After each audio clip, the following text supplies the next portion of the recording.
Let's talk about the troubled history of an electric car which most of you might know, the Audi Q8 e-tron. A car which is widely misunderstood until today, a car which was the most important development project for Audi for a number of years, and a car which sealed the fate of its production plant. So let's go back to the year 2012. Audi sent their longtime CTO Michael Dick into retirement against his will and made Wolfgang Dürheimer the new CTO. Dürheimer cancelled most of the sensible ongoing development projects and started new ones. There were lots of internal troubles which I describe in my A4B9 video, and in July 2013 Dürheimer was replaced by Ulrich Hackenberg. Hackenberg was the VW Group's technical officer and the mastermind behind Piech's platform strategy. He was now sent to Audi to clean up the mess and bring Audi back on track. At this time, the Tesla Model S was on the market for 1 year, and the times changed.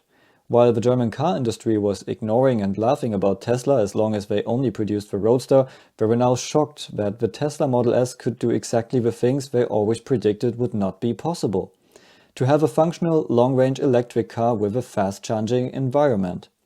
So they talked the Model S down. It has bad build quality and no assistance systems. And in November 2013, Tesla had problems with burning batteries. But internally, for Audi it was clear that they needed a capable competitor for Tesla. So at Christmas 2013, Hackenberg started the all-new Audi electric vehicle project. So the only reason this project was started was the existence and capability of the Tesla Model S. And it was clarified that Audi only does this project to sell electric cars to lower Audi's fleet emissions and hence to be able to still sell combustion engine cars. The general perception at this time was, it's nice what Tesla is doing, but wait until the big manufacturers come. Keep in mind, Tesla was only selling 22,000 cars in 2013, while Audi sold more than 1.5 million, and the VW Group in total 9.7 million. And not just Audi started their project. The VW Group started 3 projects. Audi develops a platform for an electric SUV. VW develops a platform for smaller electric cars, which became the ID family. And Porsche develops a flat electric sports car, which became the Taycan. All companies should work together on this, but that wasn't so smooth. To bring such a new car to the market, you need at least 4 years. 2 years development and 2 years testing. So they aimed at a start of production in 2018, which would have been 6 years later than Tesla, but still faster than others. Very strange was the decision to produce this new Audi flagship in Brussels. It's an old VW plant which can only produce the simplest cars with steel bodies, and Audi was currently producing the A1 there, so the simplest Audi. But the e-tron was an electric car with a material mixed body of aluminium and steel, and it cost the company lots of time and money to update plant and people for the new task. Not to mention that the plant in Brussels tended to strikes more than other plants. Anyway, so Audi started with a blank sheet of paper. For Audi it was clear that they want to develop an SUV because they are more popular and easier to build. That is, because Audi adapted the Tesla package with the battery in the floor, and since you are sitting on the battery, it's harder to develop a low car, but more on that later. The Tesla Model S had an 85 kWh battery at this time, so Audi decided for 95 kWh. And the concept from the very beginning was that 1 electric motor is at the front, parallel to the front axle, and 2 smaller electric motors coaxial to the rear axle. That way, the car was powerful enough, had all-wheel drive, so you can put a quattro badge on it, and you could provide torque vectoring at the rear axle. And remember, you always develop a car for its most powerful version. Important were the development targets, and especially for an electric car, this is range. The range of the e-tron should have been 500 kilometers to match Tesla, which means the average consumption needed to be below 20 kWh on 100 kilometers. On long journeys, it was guessed that after 400 kilometers you want to take a 30-minute break anyway. So after 400 kilometers at 130 kilometers per hour cruise control, it should recharge within 30 minutes, so you can drive for another 400 kilometers. So for consumption of a bit less than 20 kilowatt hours on 100 kilometers, you would have to recharge around 75 kilowatt hours in 30 minutes, which means charging the car with 150 kilowatt.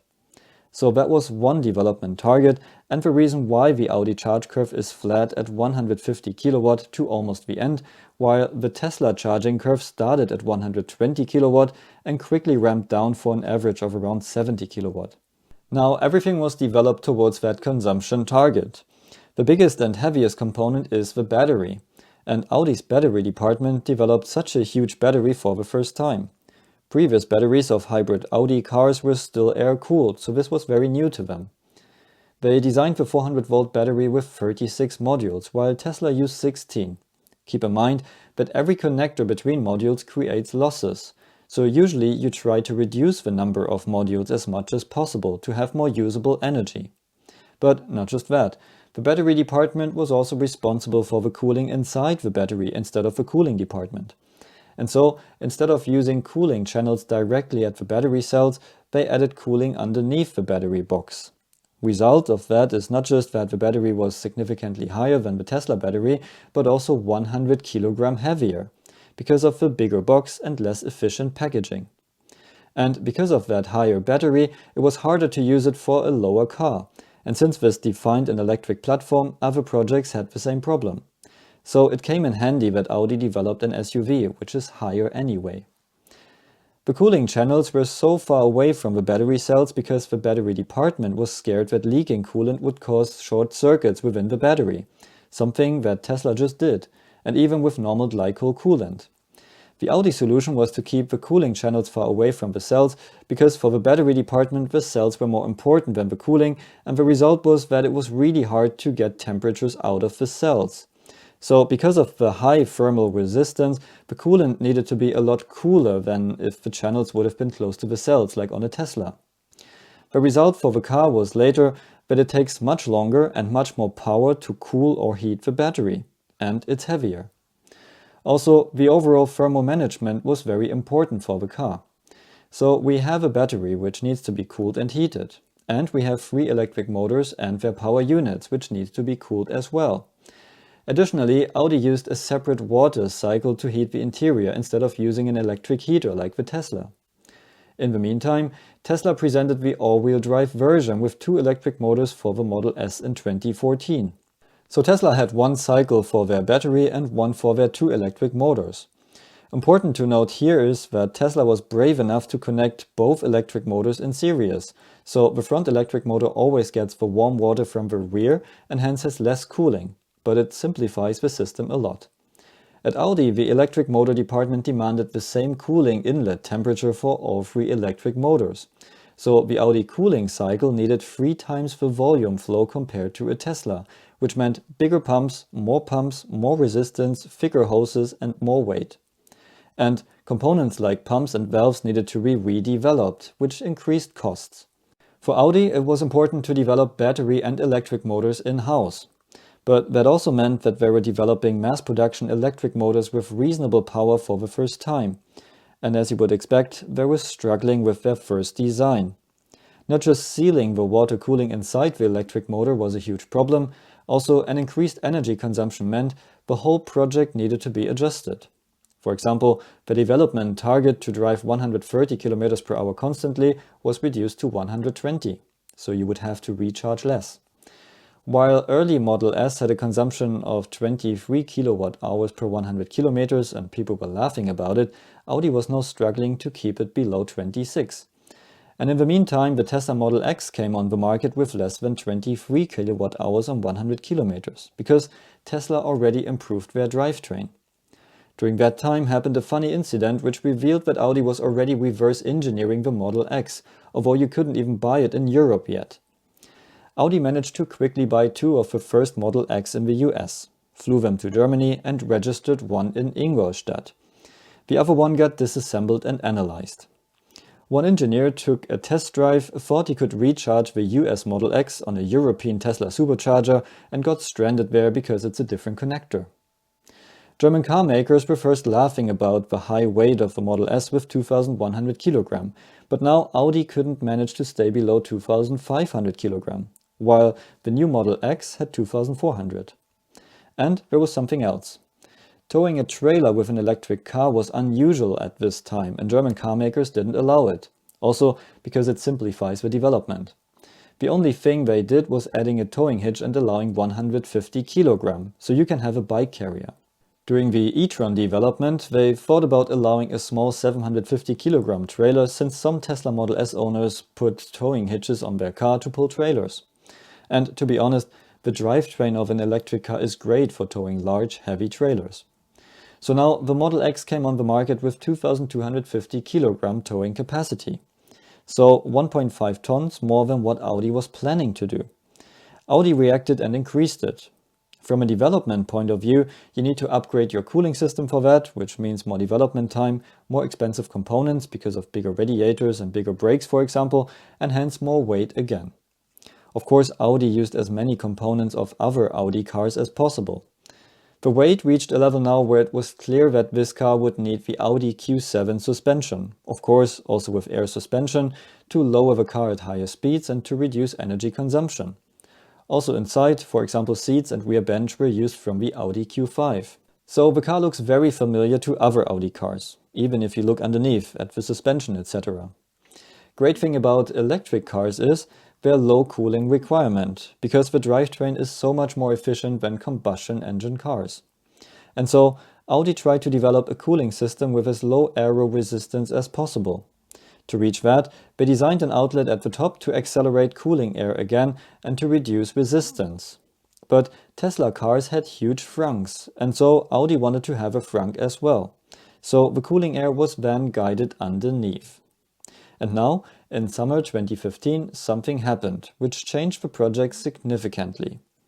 The Audi board wasn't sure if such an all-electric car is really the way to go.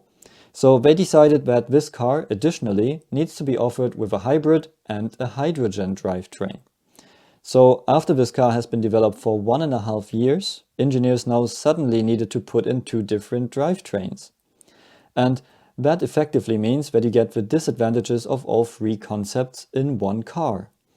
For the electric car, you need all the space in the floor for the battery.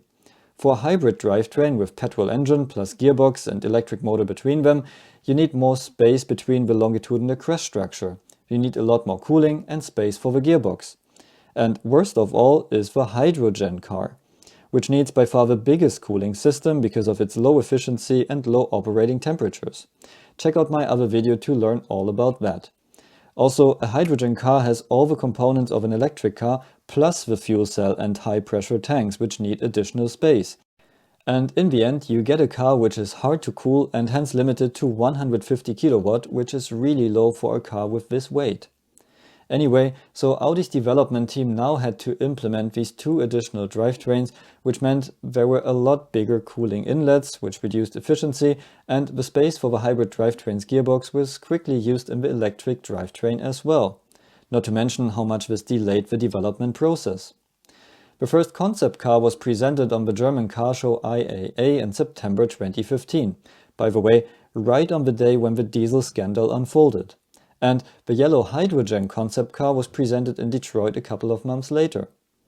Shortly after, it was decided that hybrid and hydrogen drivetrain wouldn't make sense in this car, and this development was cancelled again. But the electric car was significantly compromised. They couldn't turn back time and had to finish the development of the car soon, if they wanted to sell it in 2 years. You usually develop a car project for 2 years and then test it for 2 years while preparing production at the same time. Lots of problems were piling up after the 2 other drivetrains were cancelled. The car was too heavy, too inefficient and too expensive. One problem, for example, was that now it had air intakes above and below the license plate, but the cooling, especially for Audi's extremely high development targets, was not enough. Check out my VW Phaeton video to learn where these targets were coming from. Bigger radiators also didn't help. The limitation was the cooling outlet in the floor, which was limited by radiator and front axle position. Another problem was that if the battery was fully charged, so there was no recuperation, and you had a trailer with you, and rolled down the highest mountain in Austria, so you constantly stand on the brakes were getting too hot. They needed better brake cooling, but didn't have the packaging space anymore. And here we have to quickly talk about the shocking situation in development departments where engineers are not able to look at what they are designing anymore. Engineers in a car manufacturer's technical development simply don't know how to open or rotate parts in the design program. They don't even have CATIA licenses, although it's available to them. And that's common practice, because all CAD work is outsourced to external companies anyway. They position components in the car's package, and the design engineer doesn't have a clue how a system really looks like. The engineer at a car manufacturer mainly cares about meetings, emails, and getting budgets for his suppliers. So if you want to see how the package of the car looks like, you ask the supplier for pictures. And these are typically X, Y, or Z cuts through the car. And many engineers never worked on a car themselves, so they often don't know how the components around their own parts look like. Second possibility is, if you want to see it in 3D, you make an appointment at the supplier, who ideally is not too far away from your office. So you organize a company car and drive out there. They show you the package in 3D, the engineer asks his questions and drives back to the office.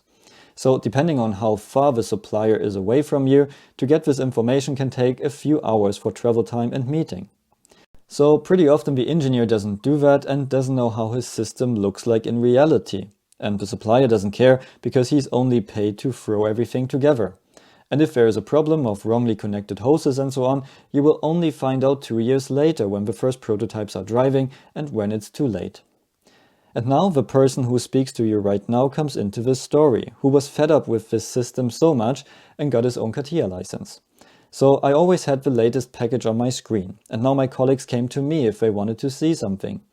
While thinking about the cooling and braking issue, I dived through the package and found some available space, which he could only find in 3D.